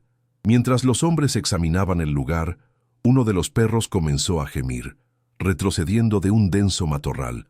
Finn apartó las ramas con el cañón de su rifle y encontró a uno de sus propios perros de caza, el que se había perdido 2 semanas antes. Estaba muerto, pero no había marcas de violencia en él. Simplemente yacía allí, como si se hubiera dormido. La visión del animal muerto sin causa aparente envió una oleada de pavor supersticioso a través de la partida. El control de Finn se estaba desintegrando. Dividió al grupo restante en 3 equipos más pequeños, una violación fundamental de cualquier táctica de supervivencia en un entorno hostil. Su lógica era que cubrirían más terreno, pero en realidad estaba multiplicando su vulnerabilidad. Si encuentran algo, disparen 2 veces al aire, ordenó, su voz carente de su autoridad habitual. Los hombres se separaron con renuencia, sus miradas nerviosas delatando su miedo a quedar aislados. La niebla se tragó a cada equipo casi al instante, y el silencio volvió a caer, ahora más pesado con la amenaza de la separación. Finn se quedó con un pequeño grupo de 4 hombres, su frustración ahora en una guerra abierta, con una creciente sensación de que había cometido un error táctico fatal, empujado por la necesidad de demostrarle a Wallace que tenía el control. En Providence Point, la ausencia de noticias pesaba sobre la plantación. Wallace pasaba las horas caminando de un lado a otro en su porche, su mirada fija en el muro de árboles. El silencio del pantano era una burla a su poder. Había enviado a sus mejores hombres, su fuerza más brutal, y la respuesta había sido un silencio absoluto. Ni un solo disparo había resonado en el aire. La falta de comunicación era más enloquecedora que un informe de bajas. Significaba que sus hombres no habían encontrado nada que disparar, o peor aún, que algo les había impedido disparar. La duda, una emoción que despreciaba, comenzó a corroer su certeza. Por primera vez, consideró la posibilidad de que su enemigo no fuera simplemente un esclavo inteligente, sino algo que operaba con reglas que él no podía comprender. El equipo de Finn tropezó con una serie de marcas extrañas talladas en los árboles. No eran símbolos de ninguna tribu conocida ni las marcas de un cazador. Parecían flechas, pero todas apuntaban en direcciones contradictorias, algunas incluso hacia arriba o hacia el suelo. Era un lenguaje diseñado para no decir nada, para frustrar la lógica y aumentar la sensación de estar en un lugar gobernado por la locura. Mientras estudiaban las marcas, oyeron un sonido a su derecha, el chasquido claro de una rama seca. Todos se giraron, levantando sus rifles, pero no vieron nada más que la niebla arremolinándose entre los troncos de los cipreses. El sonido no fue un accidente, fue una distracción. Cuando se volvieron, uno de sus hombres, el que estaba al final de la fila, había desaparecido. No hubo gritos, ni lucha. Simplemente ya no estaba allí. El pánico finalmente se rompió. Uno de los hombres restantes gritó el nombre del desaparecido, su voz temblorosa absorbida por el musgo y la niebla. Finn lo golpeó para que se callara, sus ojos desorbitados escudriñando la oscuridad circundante. Silencio, siseó, pero era demasiado tarde. El miedo se había convertido en un contagio. Oyeron un solo disparo a lo lejos, seguido de un grito ahogado. No fue la señal acordada. Fue un sonido de terror. Luego, silencio de nuevo. Los hombres se miraron unos a otros. El barniz de la civilización se desprendía de sus rostros, reemplazado por un terror primordial. Ya no eran cazadores, eran presas, atrapadas en un laberinto diseñado por una mente invisible que jugaba con ellos, eliminándolos uno por uno sin revelar nunca su rostro. La inversión de poder era completa. Mientras el sol comenzaba a ponerse, tiñendo el cielo sobre la plantación de un rojo enfermizo, los restos de la partida de caza emergieron del pantano. No marchaban, se tambaleaban. De los 20 hombres que habían entrado, solo regresaron 7, y ninguno de ellos ileso. Estaban cubiertos de barro, sus ropas rasgadas, sus ojos vacíos de todo excepto del horror. No traían prisioneros ni trofeos, solo historias incoherentes de sombras que se movían, de voces en el viento y de hombres que desaparecían en un abrir y cerrar de ojos. No habían visto a un solo fugitivo, no habían luchado contra un solo enemigo. Habían sido derrotados por el propio pantano o por el fantasma que lo comandaba. Su fracaso fue absoluto, silencioso y humillante. Finn no estaba entre los que regresaron. Su ausencia era un vacío más elocuente que cualquier informe. El ejecutor brutal, el símbolo del poder inquebrantable de Wallace, había sido consumido por la misma oscuridad que había jurado conquistar. Su desaparición no solo significaba la pérdida de un capataz, sino el colapso de todo el sistema de control basado en el terror que él personificaba. Si Finn podía ser borrado tan fácilmente, entonces nadie estaba a salvo. La noticia se extendió como un veneno silencioso entre los capataces restantes, y el miedo que antes proyectaban sobre los esclavos ahora se volvía hacia adentro, corroyendo su propia estructura de poder desde el núcleo. El pantano no solo se había defendido, había decapitado a su enemigo sin disparar un solo tiro. Wallace se quedó en el porche, mirando a los hombres rotos que se habían reunido en su patio. No les gritó, no exigió explicaciones, simplemente los miró, y en sus rostros vio el reflejo de su propia ruina. Su imperio, construido sobre la lógica del dominio y la certeza de su propia superioridad, se estaba desmoronando ante un enemigo que desafiaba la lógica. Se sentía como un rey en un tablero de ajedrez, observando cómo sus piezas más poderosas eran retiradas del juego por una mano que no podía ver, siguiendo reglas que no entendía. La pérdida financiera era ahora secundaria a la profunda humillación de su impotencia. El hombre que lo controlaba todo se había dado cuenta de que, en realidad, no controlaba nada. Mucho después de que la noche cayera, Silas seguía en la pequeña oficina de registros. La lámpara de aceite arrojaba un círculo de luz dorada sobre el libro mayor abierto frente a él. No miraba por la ventana hacia el drama que se desarrollaba fuera. Su atención estaba centrada en la página. Con una mano firme, mojó la pluma en el tintero. Buscó la entrada con el nombre de Finn en la lista de empleados de la plantación. Luego, con un movimiento deliberado y sin emoción, trazó una línea limpia y horizontal a través de su nombre. No era un acto de venganza, sino de contabilidad. Un pasivo había sido eliminado del libro. Cerró el tintero. Su rostro una máscara de calma. El plan avanzaba, no con el estruendo de la batalla, sino con el silencioso raspar de una pluma sobre el papel.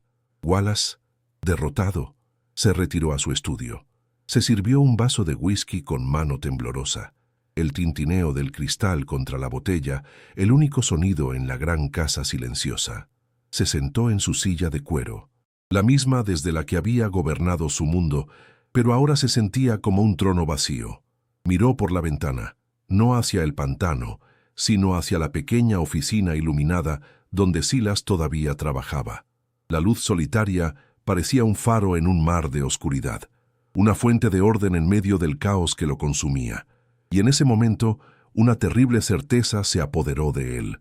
La inteligencia que lo había desmantelado no estaba en la niebla ni en las sombras. Estaba allí mismo, a 50 metros de distancia, registrando metódicamente su caída en sus propios libros. El poder no se había transferido en un enfrentamiento violento, sino que se había filtrado silenciosamente de una mente a otra. Wallace, con todos sus hombres, armas y leyes, se había convertido en el prisionero, atrapado en su propia plantación por un miedo que no podía combatir. Silas, el esclavo, el activo, la propiedad, era ahora el carcelero. No necesitaba cadenas ni muros. Su arma era el conocimiento, y su prisión para Wallace era la incertidumbre. El amo miraba la pequeña luz en la oscuridad, comprendiendo que el hombre al que había considerado una simple herramienta era, en realidad, el arquitecto de su infierno. La inversión no podía ser más completa. La partida de caza había terminado, pero la verdadera cacería, la psicológica, apenas comenzaba. Silas, ajeno a la epifanía de su amo, continuó con su trabajo. Su siguiente tarea era revisar el inventario de alimentos. Notó las reservas de harina, maíz y carne salada. Hizo un cálculo rápido en su cabeza, no para las necesidades de la plantación, sino para las de los viajeros que aún esperaban en la oscuridad. Su mente ya estaba a varias semanas de distancia, planeando las rutas de suministro para un éxodo que aún no había terminado. No había rastro de la tensión del día en sus movimientos. Era un contable realizando su labor, un tejedor terminando un patrón complejo. El colapso de la partida de caza de Finn no era una victoria que celebrar, sino simplemente la conclusión exitosa de un paso necesario en un plan mucho más grande, uno que requería la misma paciencia y precisión que había demostrado hasta ahora. Finalmente, cuando su trabajo terminó, Silas apagó la lámpara. La oscuridad total se apoderó de la pequeña oficina. Se quedó de pie en la penumbra por un momento, escuchando los sonidos de la noche. Ya no eran los sonidos de una prisión, sino los de un territorio que estaba siendo reclamado. El viento que susurraba a través de los campos de tabaco parecía llevar un mensaje de cambio. El lejano canto de una lechuza desde el pantano ya no sonaba como una amenaza, sino como una confirmación. Salió de la oficina y caminó lentamente hacia su cabaña bajo las estrellas, un hombre invisible que había movido un mundo sin levantar la voz, un fantasma que había vaciado un imperio con nada más que tinta, paciencia y un profundo conocimiento del corazón humano y del terreno salvaje. La noche que siguió al fracaso de Finn se posó sobre Providence Point no como un manto, sino como una mortaja, un silencio antinatural, más profundo que la mera ausencia de sonido. Lo impregnaba todo. Era el silencio del poder desvanecido, de la autoridad rota. El maestro Wallace ya no caminaba por su porche, lo acechaba, una figura pálida moviéndose de un lado a otro detrás de las ventanas iluminadas de su estudio. No bebía por placer, sino con la metódica desesperación de un hombre que intenta ahogar un veneno que ya está en su sangre. Afuera, Los pocos capataces que quedaban se mantenían cerca de la casa principal, susurrando en grupos pequeños, sus rostros iluminados por el brillo nervioso de las linternas. El miedo que antes exportaban a los campos ahora se había replegado sobre ellos. Un animal acorralado que se devora a sí mismo. La plantación, antes un reloj de precisión de crueldad y producción, se había convertido en un barco fantasma a la deriva en un mar de incertidumbre, con un capitán enloquecido en el puente y un solo pasajero tranquilo esperando el inevitable naufragio. Finalmente, cerca de la medianoche, el movimiento de Wallace cesó. La luz de su estudio se apagó. Durante un largo momento, la casa principal quedó a oscuras, sumida en el mismo silencio que el resto de la propiedad. Luego, la puerta principal se abrió sin un crujido, como si la propia casa contuviera la respiración. Wallace no salió como el amo de la plantación, sino como un espectro en su propio mausoleo. No llevaba linterna ni arma visible.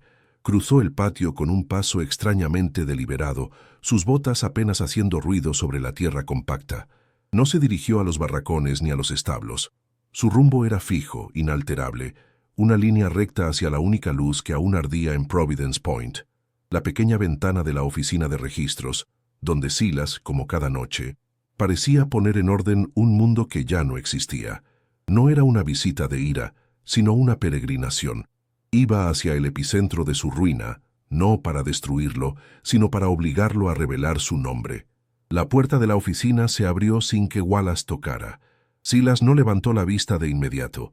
Estaba limpiando la punta de su pluma con un pequeño trozo de tela, un acto de normalidad tan profundo que resultaba surrealista en medio del colapso.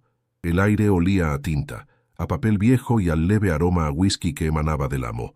Wallace se detuvo en el centro de la pequeña habitación, su alta figura llenando el espacio. No miró los libros, ni los papeles. Sus ojos estaban fijos en la cabeza inclinada del hombre sentado en el escritorio. El silencio se estiró, cargado con el peso de días de tensión y años de engaño. Finalmente, Wallace habló.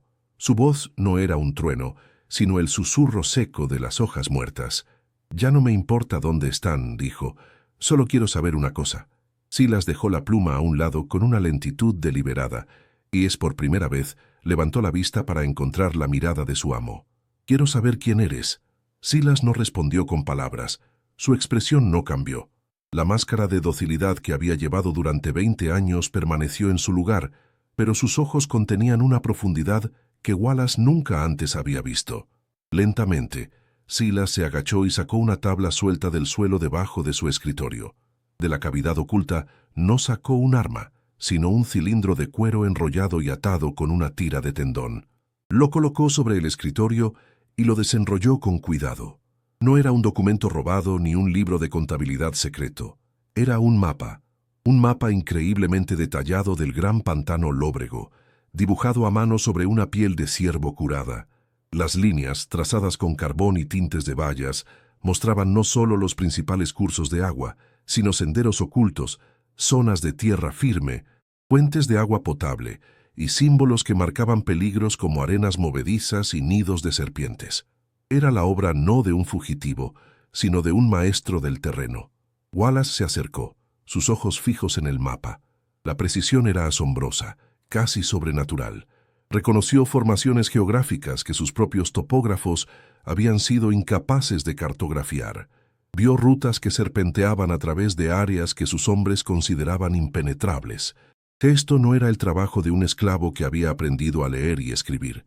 Era el trabajo de un estratega, un explorador, un hombre que no veía el pantano como una barrera, sino como un reino. La comprensión cayó sobre él, no como una revelación, sino como el peso de una lápida. Durante años, había tenido a su lado no a un contable, sino a un general enemigo que estudiaba el campo de batalla desde el corazón mismo de su cuartel general.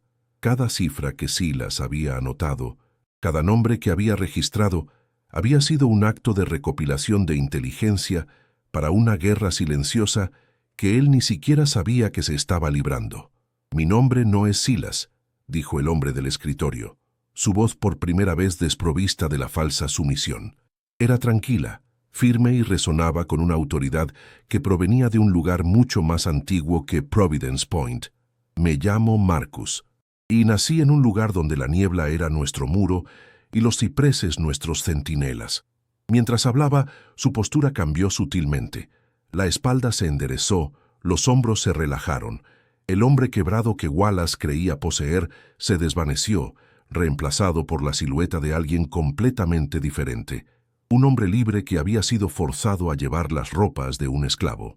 En mi hogar me llamaban el tejedor de niebla, continuó Marcus, sus ojos nunca apartándose de los de Wallace, porque podía guiar a mi gente a través del corazón del pantano sin dejar una huella, sin hacer un sonido, como si fuéramos parte de la propia niebla. La confesión no fue jactanciosa, fue la simple declaración de una verdad tan innegable y elemental como el mapa que yacía entre ellos. El mundo de Wallace se fracturó, el fundamento sobre el que había construido su vida, la creencia inquebrantable en la inferioridad inherente de la gente que esclavizaba, se hizo añicos. No era solo que había sido superado por alguien a quien consideraba intelectualmente incapaz de tal hazaña.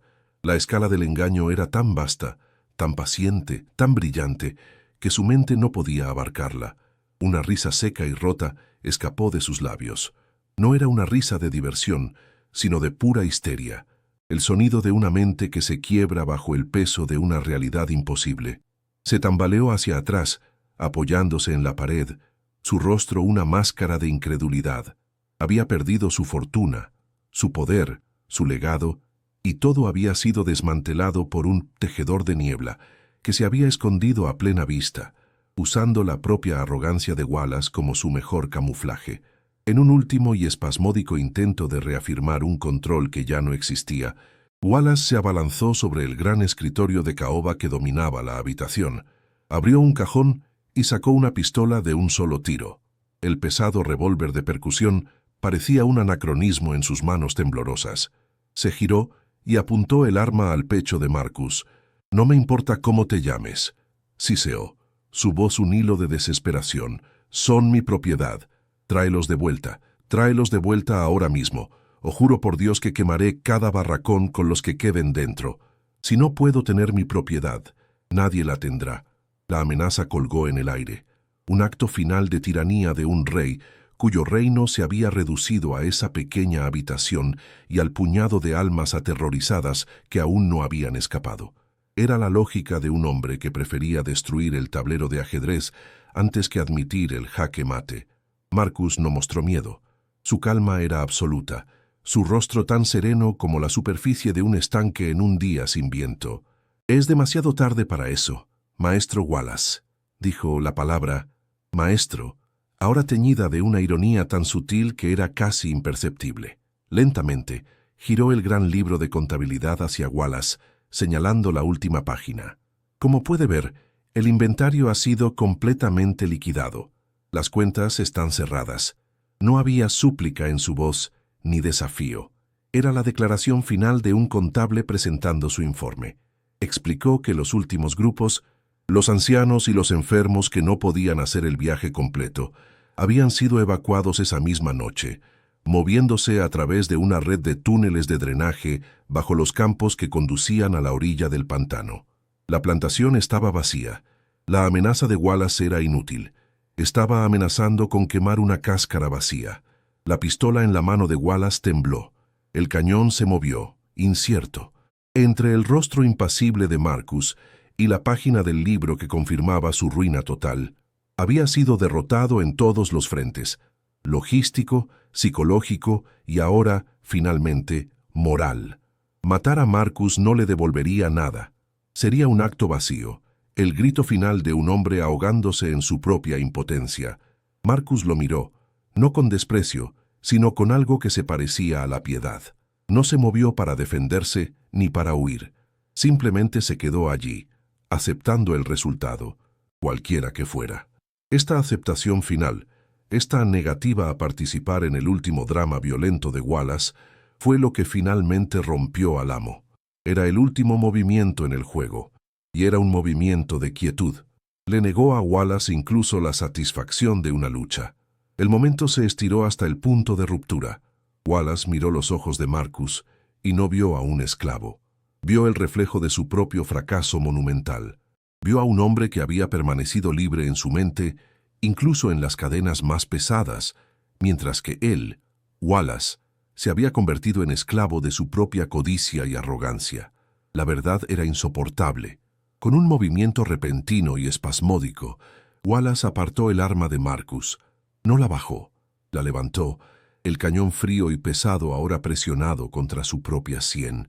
Sus ojos nunca dejaron los de Marcus, como si buscara una absolución que sabía que no merecía, o quizás simplemente un testigo de su rendición final. No hubo últimas palabras, ni un grito de rabia, solo el temblor de su mano y la comprensión final de que el imperio que había construido era un castillo de naipes, y el viento que lo había derribado había soplado desde el interior. El disparo fue un sonido seco y brutal que destrozó el silencio de la noche. Por un instante, el eco pareció colgar en el aire denso y húmedo antes de ser absorbido por la oscuridad exterior.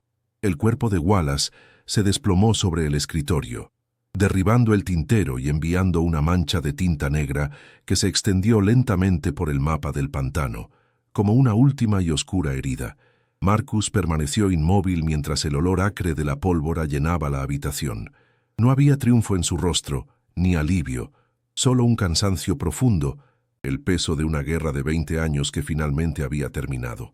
Miró el cuerpo de su antiguo amo, no como un enemigo vencido, sino como la última víctima de un sistema que los había consumido a ambos, de diferentes maneras. La violencia había llegado, como sabía que lo haría, pero había sido un acto de autodestrucción, la consecuencia inevitable de una soberbia que no podía soportar la verdad.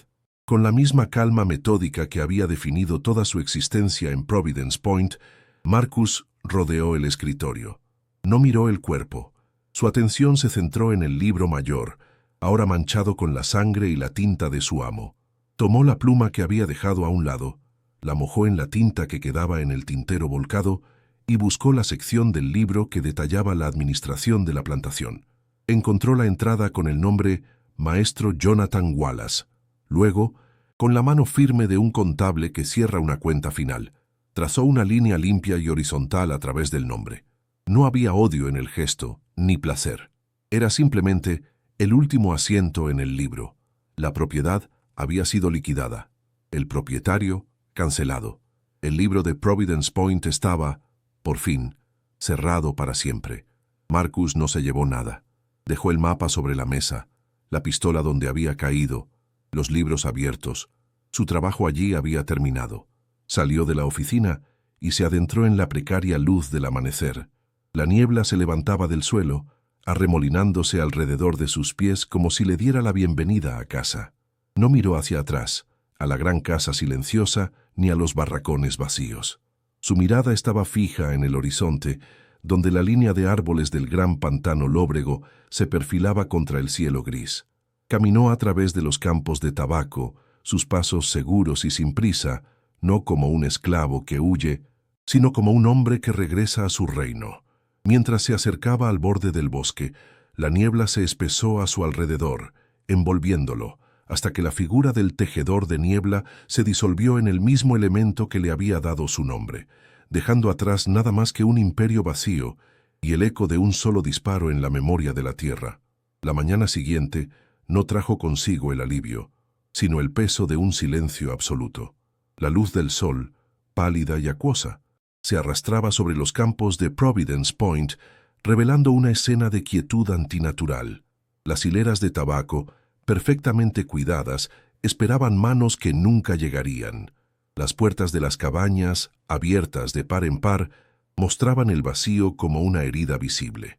El eco del disparo de la noche anterior se había desvanecido, absorbido por la madera y la tierra, dejando una quietud que no era paz, sino el final de una historia. La gran casa se alzaba como un monumento a la ruina, sus ventanas oscuras y vacías. No había llantos, ni gritos, ni el sonido de cadenas, solo el susurro del viento a través de las hojas, un requiem indiferente para un reino que se había derrumbado sobre su propio y podrido fundamento. Era el silencio no de la victoria, sino de la anulación completa, un vacío dejado por 500 almas y la soberbia de un solo hombre. Marcus salió de la oficina de registros cuando el sol apenas comenzaba a calentar el aire. No miró hacia la casa principal ni hacia el cuerpo que yacía dentro. Su trabajo allí había concluido. Estaba demacrado, las líneas de su rostro grabadas con el cansancio de una guerra que había durado 2 décadas. Cada paso que daba a través del patio vacío era deliberado, pesado. No era la caminata de un libertador, sino la de un hombre que carga con el coste íntegro de su victoria. Cruzó los campos, sus botas apenas dejando huella en la tierra seca. No había júbilo en su corazón, ni una sensación de triunfo. Solo el frío y hueco conocimiento de que para guiar a su gente fuera de la jaula, había tenido que convertirse en el carcelero más meticuloso, en el estratega más frío, sacrificando la parte de sí mismo que aún recordaba la paz. La libertad tenía un precio, y él lo estaba pagando con el calor de su propia alma. Su último acto en aquella oficina no había sido de venganza, sino de contabilidad.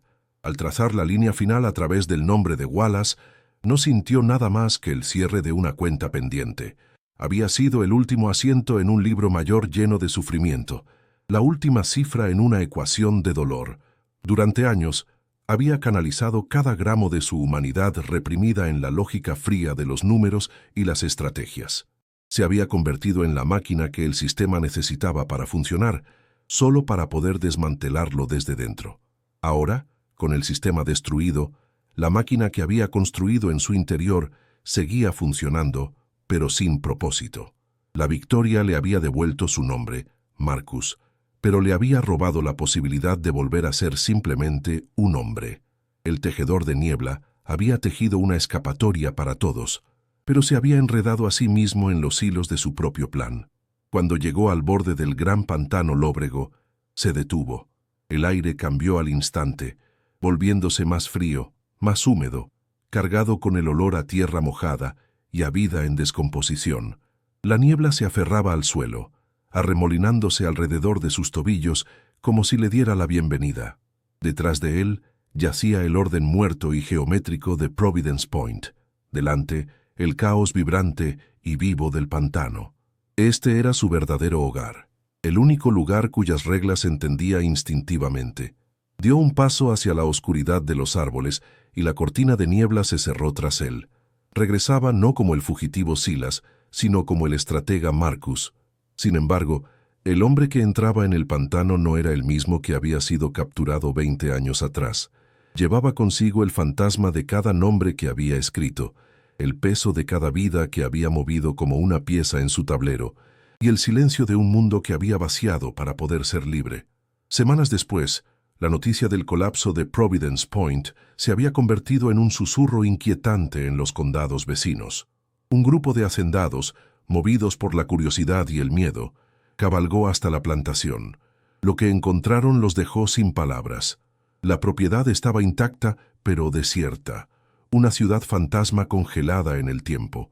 En la oficina de registros encontraron el cuerpo de Wallace, la pistola a su lado y los grandes libros de contabilidad abiertos sobre el escritorio, manchados de tinta y sangre. Vieron el mapa del pantano, una obra de una precisión imposible que desafiaba su comprensión del mundo. No vieron la evidencia de una fuga masiva orquestada con brillantez. Vieron algo que no podían procesar, algo que amenazaba el fundamento mismo de su poder. La verdad era demasiado monstruosa para ser contemplada, pues sugería una inteligencia y una voluntad en sus propias propiedades que se negaban a reconocer. Incapaces de enfrentar la humillante verdad, la comunidad blanca local tejió una nueva historia, una que pudieran soportar. Al principio, hablaron de una fiebre repentina y virulenta que había aniquilado a la población esclava en cuestión de días. Una plaga divina que explicaba la huida de los supervisores y el suicidio de Wallace por la desesperación. Cuando esa historia pareció insuficiente, surgió otra, más oscura y romántica, la de una incursión fantasma de una tribu Shawnee que se creía extinta, espíritus vengativos que habían reclamado la tierra y se habían llevado a la gente sin dejar rastro de violencia. Cualquier explicación, por fantástica que fuera, era preferible a la simple y aterradora realidad. que 500 personas, bajo el liderazgo de uno de los suyos, los habían superado en inteligencia, paciencia y estrategia. Eligieron una mentira reconfortante para protegerse de una verdad que habría hecho añicos su mundo. El sheriff del condado, un hombre cuya carrera dependía de mantener el orden social existente, llegó una semana después. Su investigación fue breve y superficial. Vio los mismos hechos que los otros hacendados y llegó a la misma conclusión tácita. La verdad debía ser enterrada. En su informe oficial, citó circunstancias trágicas y misteriosas. Atribuyó la muerte de Wallace a una mente perturbada por la pérdida financiera y declaró que la desaparición de la población esclava era el resultado de una fuga masiva hacia el impenetrable pantano lóbrego, donde sin duda todos han perecido. Los libros de contabilidad fueron declarados un desastre ininteligible y guardados bajo llave. El sistema, confrontado con una anomalía que no podía explicar, simplemente la borró de sus registros. Providence Point se convirtió en una leyenda local, una historia de fantasmas para asustar a los niños, su verdadera y monumental historia borrada por el miedo de sus vecinos. En lo profundo del pantano, en un claro oculto donde la luz del sol se filtraba a través de los cipreses, Marcus observaba a su gente. Estaban más delgados, cansados, pero sus ojos contenían una luz que él no recordaba haber visto antes, la luz de la libertad. Las familias se sentaban juntas. Los niños jugaban en silencio con muñecos hechos de musgo y ramas. Había logrado lo imposible, los había salvado. Sin embargo, una barrera invisible los separaba de su alegría. Él era el arquitecto de su nuevo mundo, pero no sentía que perteneciera a él. Mientras ellos comenzaban a soñar con el futuro, su mente seguía atrapada en el pasado, repasando cada movimiento, cada riesgo, cada vida que había pendido del hilo de sus cálculos. La victoria era de ellos, el peso, solo suyo. Había sido su pastor, guiándolos fuera del valle de la sombra de la muerte, pero se había convertido en un fantasma en su propio éxodo. A veces se miraba las manos. Las manchas de tinta se habían desvanecido, pero aún sentía el peso fantasma de la pluma. Esas manos habían registrado nacimientos, ventas y muertes. Habían dibujado mapas que reescribieron un destino. Habían cerrado un libro sobre un imperio. Ya no eran las manos de Silas, el esclavo invisible. Eran las manos de Marcus, el estratega. Pero la transformación no se sentía como una liberación. Al despojarse de la máscara de Silas, había perdido el refugio de su silencio. La invisibilidad había sido una jaula, pero también una armadura. Ahora, sin ella, se sentía expuesto, no a sus antiguos amos, sino a sí mismo. El trauma de la masacre de su pueblo y la tensión de su larga guerra silenciosa se habían fundido en su interior, forjando una identidad que no sabía cómo llevar en tiempos de paz. Era un guerrero sin una guerra que librar, un tejedor cuya obra maestra estaba terminada.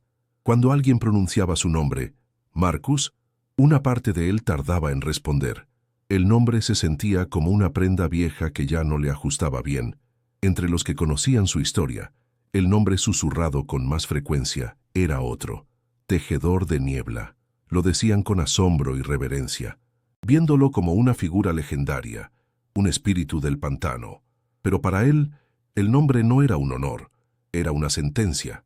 Era el recordatorio constante de su habilidad para moverse por las sombras, para manipular el miedo, para pensar como sus enemigos. Era el nombre de la parte de él que había tenido que volverse tan fría y calculadora como el maestro Wallace para poder derrotarlo. La gente veía a un salvador, pero él, en la quietud de la noche, solo veía a un hombre que se había convertido en el reflejo oscuro de aquello que había destruido, un eco de la misma lógica deshumanizante que había jurado desmantelar. La libertad no era un lugar, sino un horizonte. Desde su santuario temporal en el pantano, el camino hacia el norte era largo y plagado de peligros. Su trabajo no había terminado con la caída de Providence Point. Tenía que guiar a estas 500 almas a través de un país hostil, hacia una promesa de seguridad que sabía que era frágil. La gran batalla había sido ganada, pero la guerra por la supervivencia continuaba. Miraba los rostros de los niños que habían nacido en cautiverio, que ahora daban sus primeros pasos en un mundo sin cadenas, y sentía el peso abrumador de su futuro. Había roto sus grilletes físicos, pero ¿cómo podría romper las cadenas invisibles que el miedo y la opresión habían dejado en sus mentes? La victoria había sido silenciosa, pero la paz, se dio cuenta, sería un esfuerzo mucho más largo y ruidoso. Al anochecer, Marcus se alejó del campamento y se detuvo a la orilla de un estanque de aguas negras. La superficie era un espejo oscuro, tan quieta como el cristal. A la luz de la luna que se filtraba entre las ramas cubiertas de musgo, vio su propio reflejo. No era el rostro de un héroe, ni el de un hombre libre. Era el rostro de un superviviente, marcado por el coste de la victoria. Sus ojos parecían dos pozos vacíos, conteniendo todo lo que había visto y todo lo que había hecho. Mientras observaba, una ligera brisa rizó la superficie del agua y su reflejo se distorsionó, mezclándose con la oscuridad del estanque y la niebla que comenzaba a ascender. Por un instante, pareció como si se estuviera disolviendo en el paisaje, convirtiéndose en uno con la misma sombra y el mismo silencio que había utilizado como sus armas. El tejedor de niebla se quedó allí, un espectro entre dos mundos, victorioso y perpetuamente solo.